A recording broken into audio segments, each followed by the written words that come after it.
Hello guys, പുതിയൊരു വീഡിയോയിലേക്ക് എല്ലാ കൂട്ടുകാർക്കും സ്വാഗതം. തംബ്നെയിൽ കണ്ട പോലെ തന്നെ നമ്മളിന്നിങ്ങനെ BR grand master highlight master അടിക്കാമെന്നാണ് നോക്കാൻ പോണത്. 5 ട്രിക്കാണ് ഇവിടെ ഞാൻ പറഞ്ഞുതരാൻ പോണത്. ഓക്കെ, ഒന്നാമത്തെ ട്രിക്കിലേക്ക് പോകുന്നതിന് മുമ്പ് ഈ ചാനൽ നിങ്ങൾ ആദ്യമായിട്ടാണ് കാണുന്നുണ്ടെങ്കിൽ ലൈക്ക് അടിക്കുക, ഷെയർ ചെയ്യുക, സബ്സ്ക്രൈബ് ചെയ്യുക, ബെല്ലൈക്കൺ എനേബിൾ ചെയ്തിടുക. ഓക്കെ, ഒന്നാമത്തെ ട്രിക്കിലേക്ക് പോകാം. ഒന്നാമത്തെ ട്രിക്ക് എന്ന് പറയുന്നത് ക്യാരക്ടർ നല്ല ക്യാരക്ടർ ആയിരിക്കണം എന്നാണ്. ഇപ്പം ഞാൻ ഇവിടെ യൂസ് ചെയ്യുന്ന ക്യാരക്ടർ എന്ന് പറഞ്ഞാൽ ക്യാരക്ടറാണ്. ക്യാരക്ടർ ഒരു അടിപൊളി ക്യാരക്ടർ തന്നെയാണ്. സോളോ കളിക്കുന്ന പ്ലേയേഴ്സിന് ഇതിലും നല്ലൊരു ക്യാരക്ടർ കിട്ടാനില്ല എന്ന് തന്നെ പറയാം. ഓക്കെ, രണ്ടാമത്തെ കാര്യം നോക്കുകയാണെങ്കിൽ നല്ല പെറ്റായിരിക്കണം എന്നാണ്. ഓക്കെ, ഇവിടെ കുറേ പെറ്റും കാര്യങ്ങളൊക്കെ തന്നെ ഉണ്ട്. അതിന് 4 പെറ്റിനെ സെലക്ട് ചെയ്തിട്ടുണ്ട്. ആ 4 പെറ്റിൽ നിങ്ങൾക്ക് ഇഷ്ടമുള്ളത് ഇടാം. ഓക്കെ, ഒന്നാമത്തെ പെറ്റ് നോക്കുകയാണെങ്കിൽ ഫാൽക്കോ എന്ന് പറയുന്ന ഈ ഒരു പെറ്റാണ്. ഈ പെറ്റിൻ്റെ എബിലിറ്റി നോക്കുകയാണെങ്കിൽ എയറിൽ തന്നെ നമുക്ക് കുറേ നേരം നിൽക്കാൻ പറ്റുന്നു. അതായത് എയറോപ്ലെയിനിൽ നിന്ന് ചാടി നമുക്ക് ബോർഡിൽ കുറേ നേരം നിൽക്കാൻ പറ്റുന്നുള്ളതാണ്, കുറേ ദൂരം നമുക്ക് പോകാൻ പറ്റുന്നുള്ളതാണ് ഇതിൻ്റെ ഒരു എബിലിറ്റി എന്ന് പറയുന്നത്. രണ്ടാമത്തെ പെറ്റ് നോക്കുകയാണെങ്കിൽ പാൻഡ എന്ന് പറഞ്ഞൊരു ഈ പെറ്റാണ്. ഇവർ നോക്കുകയാണെങ്കിൽ നമ്മളിപ്പോൾ ഒരു പ്ലെയറിനെ കൊന്നു കഴിഞ്ഞാൽ നമുക്ക് 10 HP കിട്ടുന്നതാണ്. അതായത് ഒരു എനിമി നമ്മൾ കൊന്നു വിചാരിച്ചോ, ആ എനിമിയെ ഫിനിഷ് ചെയ്ത് ആ സ്പോട്ട് തന്നെ 10 HP കിട്ടും. മൂന്നാമത്തെ റോക്കി എന്ന് പറയുന്നൊരു പെറ്റാണ്. ഇത് എന്ന് പറഞ്ഞു കഴിഞ്ഞാൽ ഇപ്പം ഹോമർ എന്ന് പറയുന്നൊരു ക്യാരക്ടർ ഉണ്ട്. ഇതിൽ അറിയാമെന്ന് വിചാരിക്കുന്നത് നെറ്റിൽ ഒരു ഇഷ്യൂ ഉള്ളതുകൊണ്ട് അത് ലോഡാകുന്നില്ല. ഹോമർ എന്ന് പറഞ്ഞൊരു ക്യാരക്ടർ ഉണ്ട്. ഹോമർ എന്ന് പറഞ്ഞ ക്യാരക്ടറിൻ്റെ എബിലിറ്റി എല്ലാവർക്കും അറിയാമെന്ന് വിചാരിക്കുന്നു. ഓക്കെ, ഈ ക്യാരക്ടറിൻ്റെ ഒരു വട്ടം എബിലിറ്റി യൂസ് ചെയ്ത് രണ്ടാമത്തെ വട്ടം ഫുള്ളാകുമ്പോഴത്തേക്കിനും 60 സെക്കൻഡ് എടുക്കും. അതായത് 1 മിനിറ്റ്. ഈ റോക്കി എന്ന് പറയുന്ന പെറ്റിനെ യൂസ് ചെയ്താൽ ആ 1 മിനിറ്റിൽ നിന്നും 15% കുറയ്ക്കും.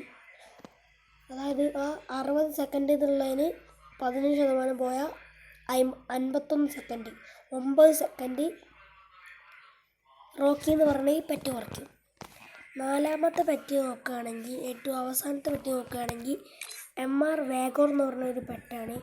ഈ പെറ്റ് നോക്കുകയാണെങ്കിൽ ഗ്ലൂ വാൾ നമുക്ക് അടിപൊളിയായിട്ട് ഉണ്ടാക്കിത്തരും. പിന്നെ EXP നമ്മളെ ലെവൽ കൂടാനുള്ള അതും നല്ല അടിപൊളിയായിട്ട് ആക്കിത്തരും. ഗ്ലൂവാളൊക്കെ 2 ഗ്ലൂവാളൊക്കെ ആക്കി തരുന്നൊരു അടിപൊളി പെറ്റാണ്. ഗ്ലൂ വാളൊക്കെ അത് ഒരു അടിപൊളി പെറ്റാണ് ഈ പെറ്റിനെ നിങ്ങൾക്ക് യൂസ് ചെയ്യുന്നതാണ്. മൂന്നാമത്തെ ട്രിക്ക് എന്ന് പറയുന്നത് ഗൺസാണ് ഇതിൽ ഏറ്റവും അടിപൊളിയായിട്ട് വേണ്ടത്. ഒന്നാമത്തെ ഗണ്ണ് നോക്കുകയാണെങ്കിൽ നമുക്ക് M4A1 ഉണ്ട്. ഇതിന് 3 ചിപ്പ് ഉണ്ടെങ്കിൽ നല്ല അടിപൊളിയായിട്ട് കളിക്കാൻ പറ്റുന്ന ഒരു അടിപൊളി ഗണ്ണാണിത്. മൂന്നാമത്തെ ഗണ്ണ് നോക്കുകയാണെങ്കിൽ M14 പറഞ്ഞൊരു ഗണ്ണാണ്. ഈ ഗണ്ണും 3 ചിപ്പ് ഉണ്ടെങ്കിൽ നല്ല അടിപൊളിയായിട്ട് കളിക്കാൻ പറ്റുന്നൊരു ഗണ്ണാണ് ഇതെന്ന് പറഞ്ഞു കഴിഞ്ഞാൽ. പിന്നെ സ്കാറും അടിപൊളി ഒരു ഗണ്ണാണ്. 3 ചിപ്പ് ഉണ്ടെങ്കിൽ കളിക്കാൻ പറ്റുന്നൊരു അടിപൊളി ഗണ്ണാണ് സ്കാറ്. പിന്നെ നമുക്ക് സ്നൈപ്പറിലേക്ക് വരികയാണെങ്കിൽ SKS അടിപൊളി ഗണ്ണാണ്. മറ്റേ സോളോ കളിക്കുന്നവർക്ക് എടുക്കാൻ പറ്റിയൊരു അടിപൊളി ഗണ്ണാണ്. അതേപോലെ SVD, വൂഡ് പെക്കർ, AC-18 ഇതൊക്കെ അടിപൊളി ഗൺസാണ്. പിന്നെ ഞാൻ പറയുന്നത് MP5 പറഞ്ഞ ഈ ഒരു ഗണ്ണാണ്, അടിപൊളി ഗണ്ണാണ്. ഓക്കെ, ഇത്ര ഗൺസിൽ വരുന്നത്. വേറെ ഗൺസൊക്കെ നിങ്ങൾക്ക് യൂസ് ചെയ്യാം, എന്നാലും അടിപൊളിയായിട്ടുള്ള കുറച്ച് ഗൺസിന് ഞാൻ പറഞ്ഞതെന്നുള്ളൂ. നാലാമത്തെ ട്രിക്ക് നോക്കുകയാണെങ്കിൽ നിങ്ങൾക്ക് അറിയാനായിട്ട് സാധിക്കും. ഇപ്പോൾ എൻ്റെ കയ്യിൽ CS-ൻ്റെ 2 പ്രൊട്ടക്ഷൻ കാർഡുണ്ട്. ഇത് 11 എണ്ണം ഉണ്ട്. ഇതാണ് ഇങ്ങനത്തെയാണ് നമുക്ക് വേണ്ടത്. അപ്പോൾ ഇതെങ്ങനെ കിട്ടും? ഇത് ഭയങ്കര സിമ്പിളാണ്. നിങ്ങൾക്ക് റാങ്ക് കൂടുന്നതനുസരിച്ച് ഇങ്ങനത്തെ ഒരു സാധനം കിട്ടാനായിട്ട് സാധിക്കും. ആ സാധനം എക്സ്ചേഞ്ച് അടിച്ചു കഴിഞ്ഞാൽ നിങ്ങൾക്ക് ഇവിടെ അങ്ങനെ കാണാനായിട്ട് സാധിക്കും. BR CS-ൻ്റെ 800 ടോക്കൺ ഇതാണ് വേണ്ടത്.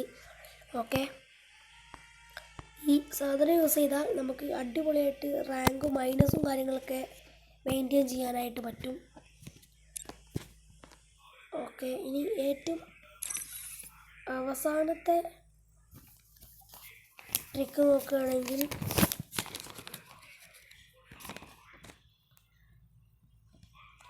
ഓക്കെ, നിങ്ങൾ കുറച്ച് സ്ഥലത്ത് ഇറങ്ങാൻ പാടില്ലാത്ത കുറച്ച് സ്ഥലമുണ്ട്. ആ സ്ഥലം ഞാൻ പറഞ്ഞുതരാം.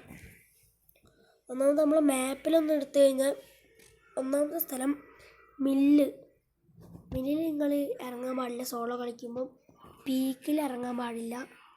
ക്ലോക്ക് ടവർ, ഫാക്ടറി, പിന്നെ ബ്ലൂ സോൺ, ഒരു ബ്ലൂ നിറത്തിൽ വട്ടത്തിലുള്ളൊരിതുണ്ടാവും, അതിനാണ് ബ്ലൂ സോൺ എന്ന് പറയാം. അവിടെ നിങ്ങൾ ഇറങ്ങരുത്.